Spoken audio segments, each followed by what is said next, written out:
Hi again, guys. Uh, some technical difficulties, so yeah, sorry to cut that conversation short. We were talking about the Tudor Royal. Yeah, I was just basically saying I don't understand why the hate, well, maybe not the hate, but the indifference and the dislike, I guess, of that watch. But yeah, I see that some of you guys are streaming back in. Good to see you all again. Sorry about that. All right. So I guess let's move on to the state of the collection portion of the stream. Thanks, guys.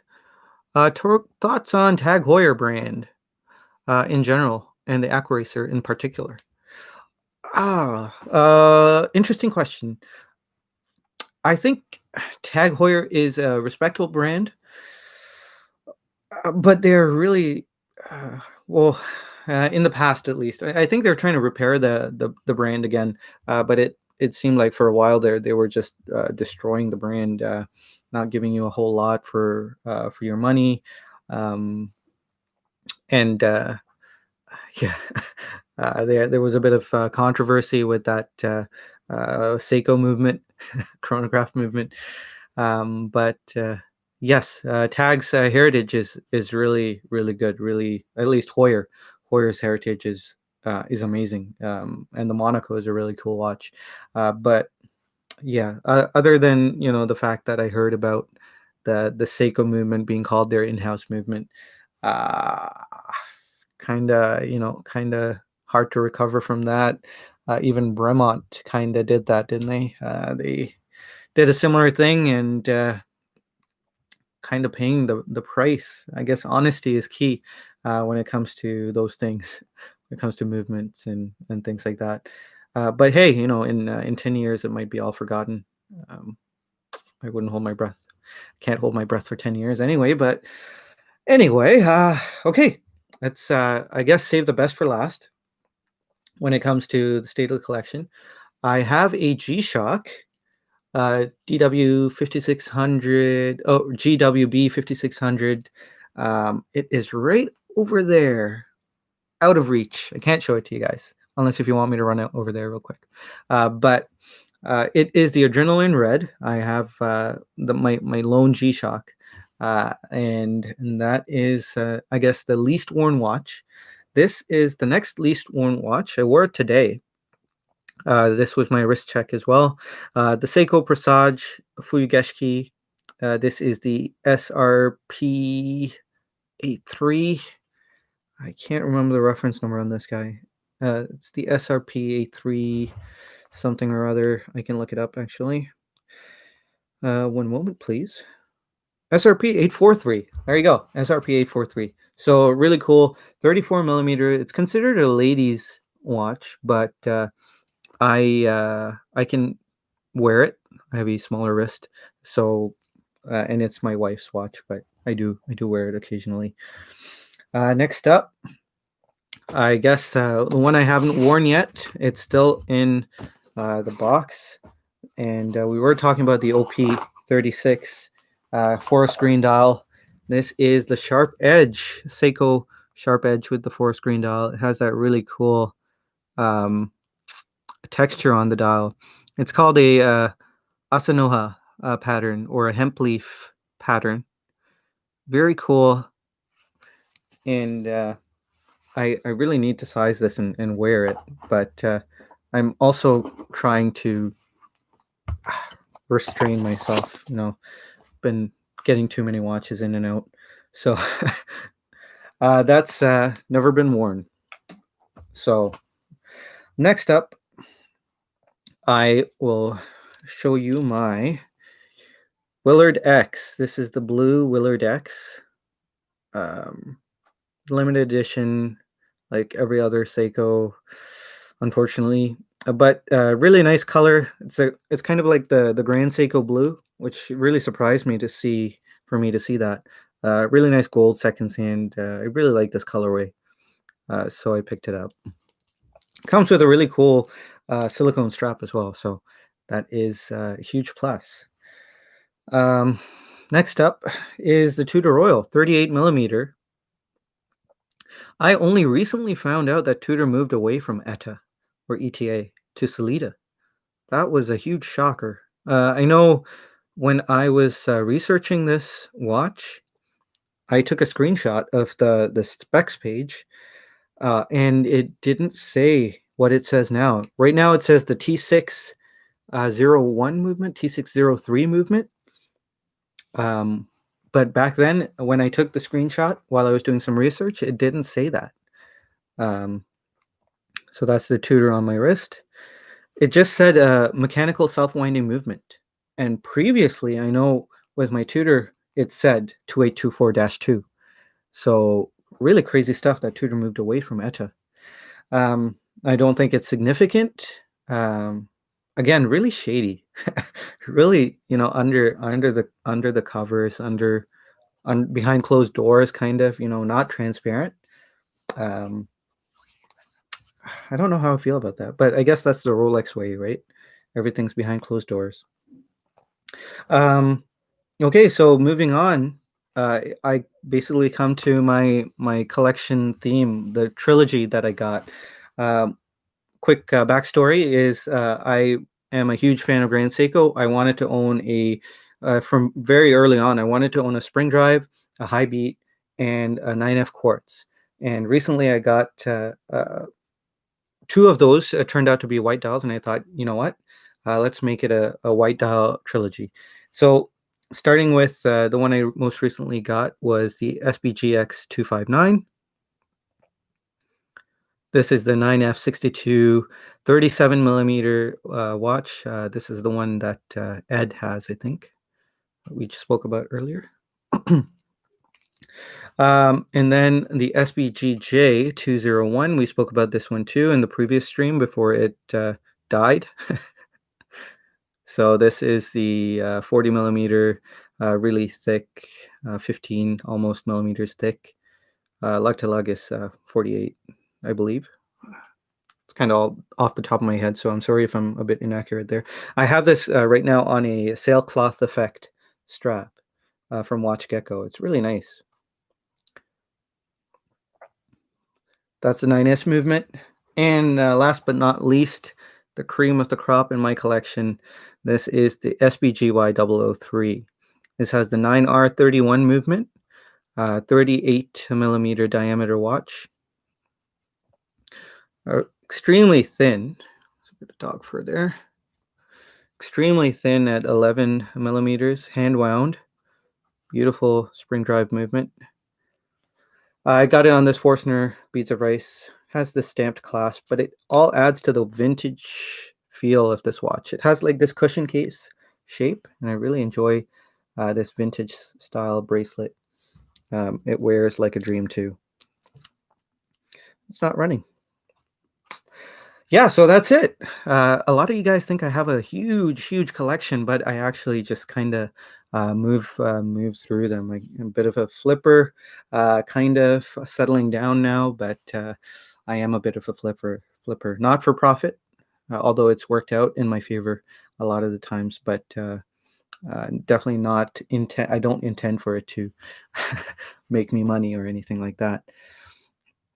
So that's it. That's the state of the collection. I can probably take a few questions before I have to leave. I do have to put the kids to bed. Just so you know, I have 3 kids. They are the jewels in my life. My 3 children, and my wife is my crown. She's amazing. But yeah, let's see what you guys are talking about. Barry says, love the tutorial. Thanks for your review. Keen to get this the same blue 38 millimeter version once the AD gets a hold of it. Yeah, I saw a comment the other day saying in the UK there's a wait list up until the summer of 2021. I really hope they're exaggerating there. It's kind of sad if they're struggling, but I guess it's been a lot of lockdown activity or inactivity, I suppose. That could probably account for the low stock. Ed says, I have had a couple of issues with the Sellita on my Aura 65s, the rotor spinning when you hand wind. Yeah, that is concerning. Um, I've noticed in general the Salitas are a little less polished, not not literally polished, but a little less uh, little less well done, I guess. They don't feel as premium, at least in my really small experience with Etas and Salitas. Lucky Gold Panda says the Tudor looks great. Thanks. It does look great. Why do people say it looks ugly? I don't get it. Um, Ed says even Mr. Wonderful from Shark Tank talks about how insane the quality is of Grand Seiko, especially considering its cost. It really is. It's insane to think that a person by hand polished this case and brushed it. That's the beauty of it, to me at least. At the price, the fact that a craftsman, a master craftsman, handled that watch is really special to me. Um, where do I live? Kurtz asked me, "What do you do for work? How do you get into watches? What's your main appeal?" Kurtz, I did speak about a bit of that. How I got into watches. It's really early in the previous stream, the stream that died. It should be up by now, I think, if it's not done processing. But I work in a farm, so we are considered essential workers, but in the administrative side of the farm, um, and it's kind of a big operation. I don't make a ton of money. I'm not a rich guy or anything. I just don't have a lot of hobbies. I like consumer tech, so things like tablets, phones, um, cameras, things like that, and I like watches. I don't party. I don't drink. I don't smoke. Um, so my only hobby really that takes a lot of my time is watches. So I get the luxury of spending a bit more on watches. Uh, what's your main appeal? I'm not sure what you mean, Kurtz. I guess the brand I'm most interested in is Grand Seiko. Um, and I don't expect that to change. I have a really cool trilogy now, which we just spoke about. So I hope to move on to a different brand. How cold is it? It's kind of cold. Today was a warm day actually. Um, but sorry, I'm getting a bit ahead. But I was thinking of going with an Oris collection. So I had the really cool Roberto Clemente um, Oris Aqua, wow, Oris Big Crown Pointer date, and I had the Caliber 400, which caused a bit of controversy a while back.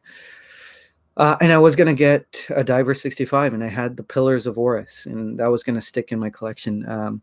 But that kind of fizzled with all that drama. I do hope to get back into Oris eventually. I really want a Caliber 400 in my collection.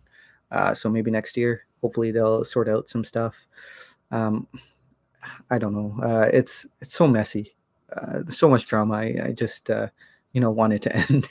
So I'll leave it at that. But if anyone wants to talk to me about it, even on record, I'm willing to talk about it. So just reach out to me. Um,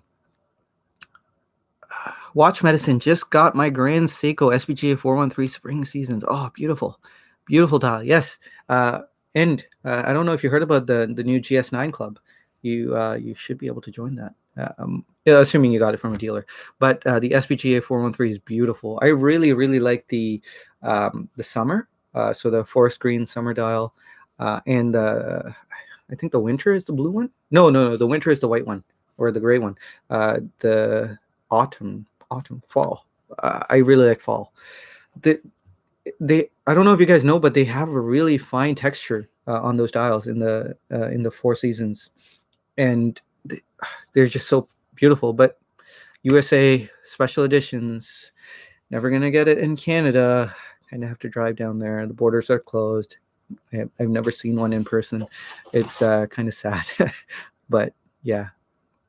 How cold is it? Watch Medicine asked. Today, like I mentioned earlier, was kind of warm. It was 2 degrees Celsius today. Yesterday was kind of cold. A couple of days ago, it hit -10. So Toronto is not that cold, all things considered, um, but it is kind of cold. Herb asked, "What is the GS9 Club?" The GS9 Club was announced last night. It is an exclusive club for U.S. residents, unfortunately. So U.S. residents get to join this club, uh, where they get exclusive articles, exclusive pictures, and exclusive knickknacks. And basically, how you join is you sign up, you send them a picture of your watch, and you send them a picture of your receipt, proving that you bought it from a U.S. dealer, authorized dealer, and they let you in. And really cool exclusive club. I don't know how I'll feel about it in a little bit, but I can't join because I'm in Canada. They did mention that, if we try to email them, they might allow us in. So I'll probably send them a picture of my Grand Seikos and ask them to let me in. But you never know. It's cool. It's cool that they're doing that. It's cool that they're doing that for their enthusiasts. That wouldn't be for the random guy that walks off the street and buys a Grand Seiko, right? So they're actually spending the time and taking the effort, putting the money into their enthusiast community. So I respect that. But I'm a Grand Seiko fan, so I guess I can be a bit biased. Although if they do something wrong, which I constantly say, stop the limited editions, guys. Come on, Grand Seiko. They just released a really cool brown dial, beautifully textured GMT 40 millimeter, very nice. 110 pieces, limited edition, so it's truly limited, and it's USA only. So I can't get it. Grand Seiko. Everything is limited. Everything is region locked somewhere. That's my rant of the day. Watch Medicine says, got his from a boutique in Miami. There you go. 75 degrees outside. Really nice. Thanks, Watch Medicine. It'll get warm here again next year.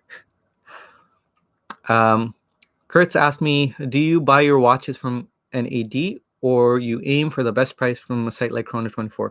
I mentioned a bit earlier that I tend to buy from an AD. I like to try and wear what I have. I have some really good AD friends who give me a pretty good price on stuff. They also help me move my pieces, which is kind of necessary since I have a YouTube channel, I guess.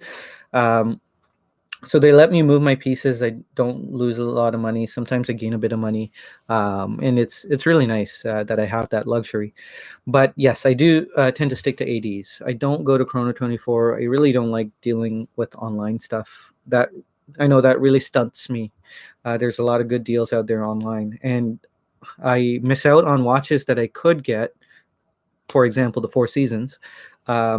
Because I stick to ADs, but it's kind of a firm for me. I would maybe buy a cheaper watch online, but I'd prefer to be at an AD for a more expensive one.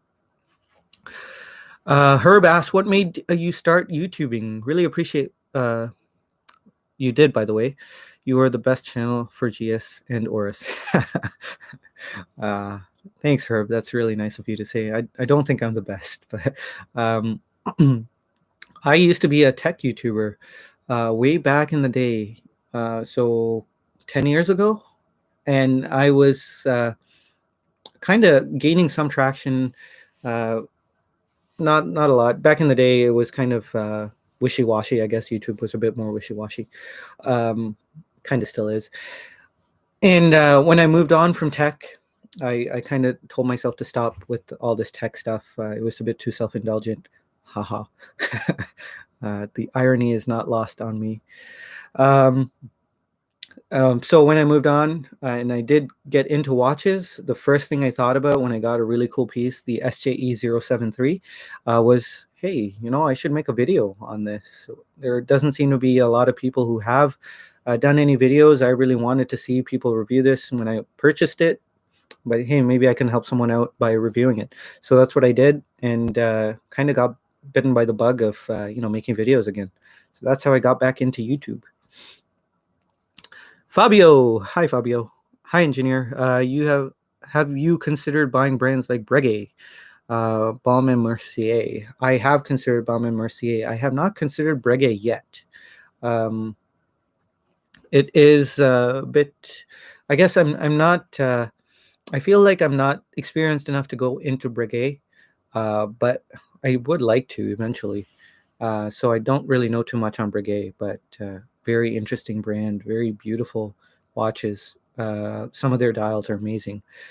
So yeah, Amin actually got me into Breguet, seeing his videos. Amin reviews. You should go check that channel out. Um, he got a Breguet and opened my eyes to Breguet.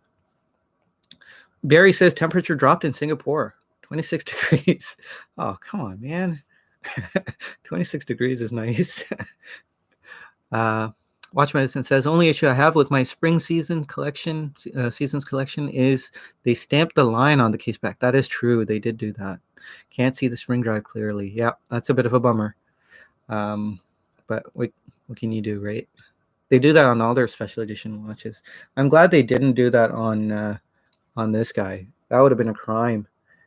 Um, it's kind of a mess. I say that this case back on the SBGY 003 is a mess, but it's a beautiful mess. It's everything is everywhere, but there's so many different colors, and the polishing around the screw heads are so nice that it's beautiful, but it's a mess. Um, Barry says there's been an influx of micro brands and an increase in limited editions by various brands in the past few years. How do you see the market going in the next 2 years? I have a feeling limited editions are going to slow down. I'm not sure if it will, and I am no great pundit, but I have a feeling limited editions are going to slow down. It's nice to see Omega turn away from limited editions and turn to limited production. That's a whole other can of worms with limited production, but they do want to protect their brand, and I guess. One thing really cool that I heard Edouard from Moser Watches say is that they want to build N-1 watches, N being the demand for the watch. So they want to have one less watch than the demand, and that will protect their brand and the brand equity for their collectors as well. That's a really cool idea. And so right now, I guess Tudor is doing N-500 because they can't either they can't keep up with production, or they're just not doing it with their Black Bay 58 at least. And Tudor Royal for some reason seems to be really hot. But I have a feeling limited editions are going to dwindle and turn towards limited production in the next few years. I do hope Seiko Grand Seiko stop doing their region locked stuff and just make a limited edition and let everyone have a chance. I know they do those things too, but yeah, limited production is more valuable. I don't want people to miss out on stuff, so it's kind of sad that not a lot of people will get to enjoy this amazing dial. Um, that really bums me out. Um, so come on, let's move away from the limited edition, maybe limited production, like what they did with the Omega Speedmaster FOIS. That was readily available, um, and it might become rare in a bit, but it made around 15 to 16,000, and they discontinued it from what I hear. And that's a lot of watches. So I take that over limited edition. Uh, wish the U.S. Canada border was opens up soon. Love visiting Vancouver and British Columbia and Niagara Falls. Niagara Falls is my favorite place in the entire world. So I don't blame you. It sucks that the border is still closed, but hopefully this will all be behind us soon. Breguet sent me their histories catalogs. Really interesting read and really beautiful pictures. I'll have to take a look at that. Hey, Bobby, good to see you. Any interest in JLC, IWC, Panerai, Cartier pieces in the future? Absolutely, yes. I am really interested in a Cartier tank solo with the steel bracelet. It would fit me, the small one, because I have a tiny wrist. Should put my watch back on. Um, and Panerai, I want to like them. There's a lot of controversy with Panerai, so I may stay away from Panerai for a while. Um, Yeah, so Panerai not so much.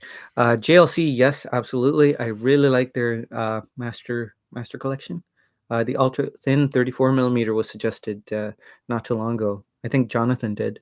Um, really interesting. Really want to see that, and I really want a reverso as well. So I guess lately I've been on a bit of a rectangular watch kick.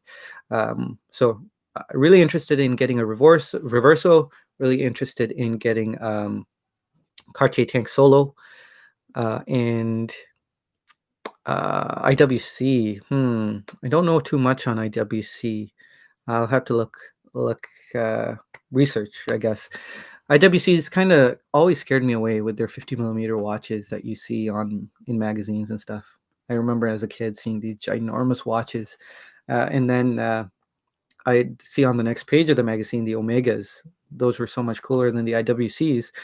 So I kind of tossed IWC over my shoulder as a kid. So I should definitely go back to looking into some IWCs. I know they have some really cool pieces. I'm not ragging on the brand or anything. Um, what camera do I use for YouTube videos?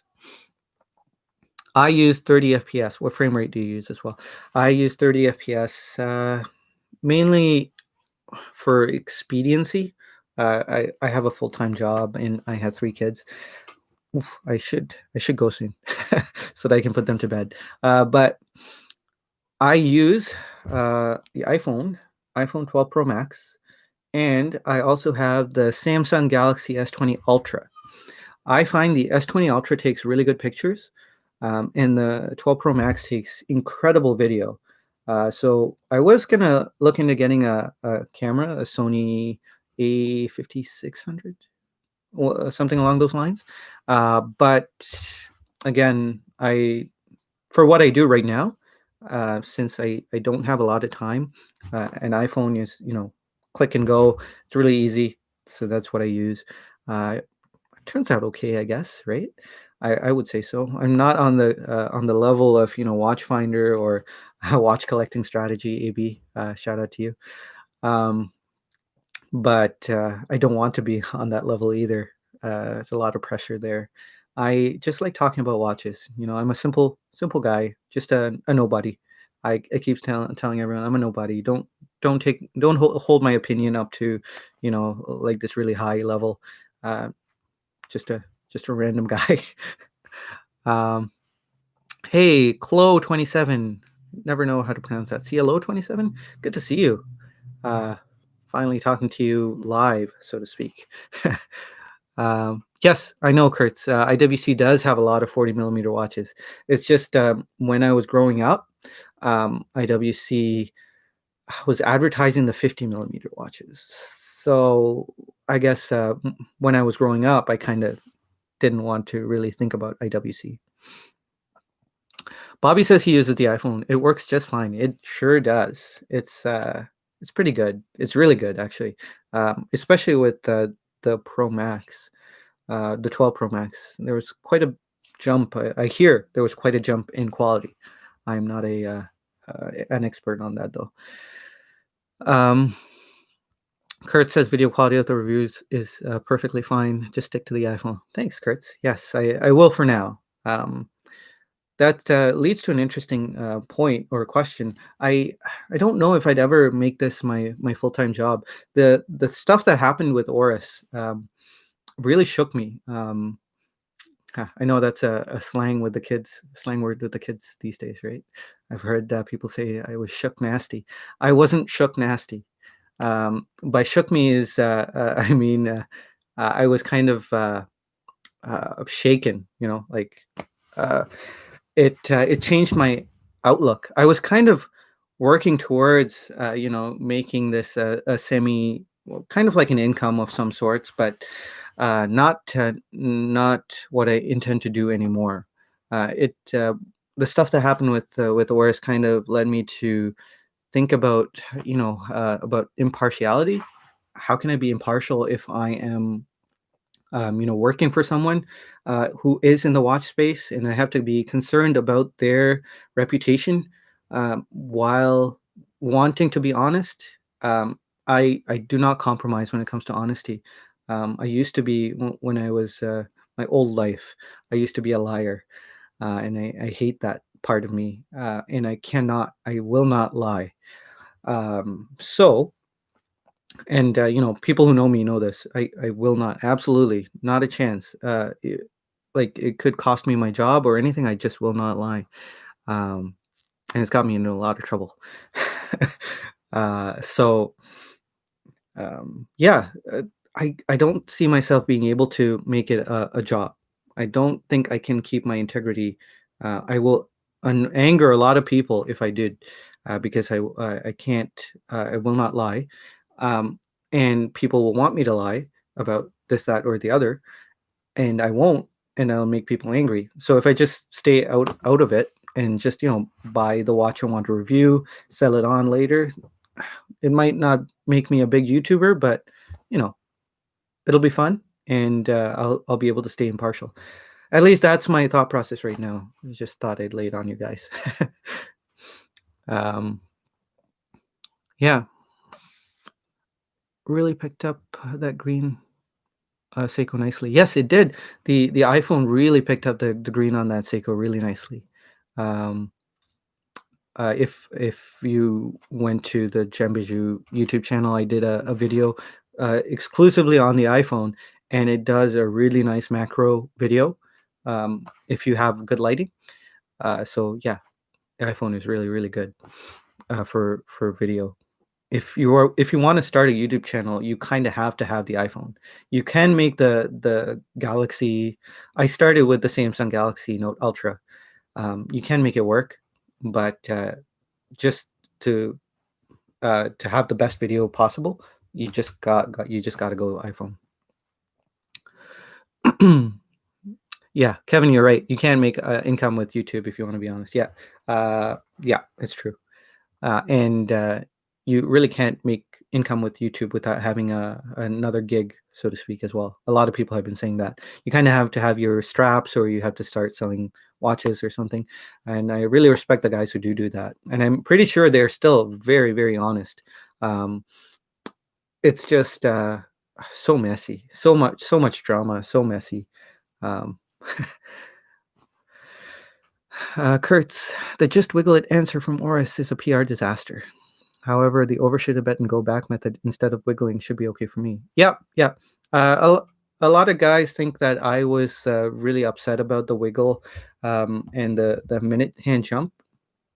For that watch specifically, it was a little annoying because it ran fast rather than slow. So what I wanted to do when I did pull it out that one time was to let it catch up a little bit, and it kind of flew back. The minute hand flew back. um, Anyway, yeah. So a lot of guys think that bothered me, but I was willing to put up with it. I really like the caliber 400. I was going to put up with it. The power reserve was the thing that concerned me. A lot of people miss. Some people get it, but a lot of people miss that I wore the watch for 2 days before winding it up a lot. I feel if I wore the watch for 2 days, it should have been at least, giving it all benefit of the doubt, I feel it should have been at least 60% charged. And the 2 minutes of steady winding that I did afterwards, I should have recorded me doing that. But the time that I wound it afterwards was the cream, I guess the gravy, and I thought, for sure this is way wound up now, but it turns out it wasn't. I'm pretty sure it just wasn't wound up, and my conclusion was that the rotor wasn't doing its job. And again, I have no proof to say that this is the case with all Oris Aquis Caliber 400s, but this is most. I know for a fact that my watch, I was not satisfied with the fact that it it wasn't wound up. It didn't last the 5 days. Um, Meaning, if I had just let that watch rest that night instead of aiming to test the power reserve, I have a feeling that it would have died on my bedside table, um, which is really scary. But I did I did return the watch. Just to give you guys what happened after, I returned the watch. I took a bit of a loss and traded it for the Grand Seiko SBGA 231 titanium diver, which I don't have anymore. You guys saw me do the state of the collection. I got it to review, basically, right? I really enjoyed it. I got it to review and I moved it on. Can't remember what I moved it on for, but that's a story for another day. Yes, the tone of the answer is much worse than the actual movement issue. I agree. I agree. It's kind of we're talking about Oris again. It's kind of, I feel like there was a bit of miscommunication. Maybe, the person I was talking to, who was the CEO of North America, which I found out afterwards. I didn't know who VJ was at the time, but um, basically, when I was reading it, it just looked really really aggressive. Not aggressive, but not meeting with me, not trying to understand what I'm saying, kind of, but pushing back at me. But when I spoke to him on the phone, which he was really kind enough to call me, I found that he was a really nice gentleman. Um, and he went through a lot to, try to speak to me, and he offered me a replacement, but that would have meant I would have to repurchase the Aquis Caliber 400, which I was advised not to do at this point, at least. But VJ is a really nice guy. Really respect him. He spent tons of time on me. This is the CEO of North America, spending tons of time on a nobody. This guy, a nobody. That's respectable, I must say. And it makes me want to own an Oris, right? I don't own an Oris right now because of all the drama, but I will very soon. Um, Thoughts on the new Grand Seiko GMT American Eagle? I want one. I want one too. It sucks that it's USA only. That's my thoughts on it. I keep saying this about Grand Seiko. Come on, it's always USA only, or Europe only, or Watches of Switzerland only. Ah, it's I just had a rant about it, Kevin. If you want to go back and take a look at that.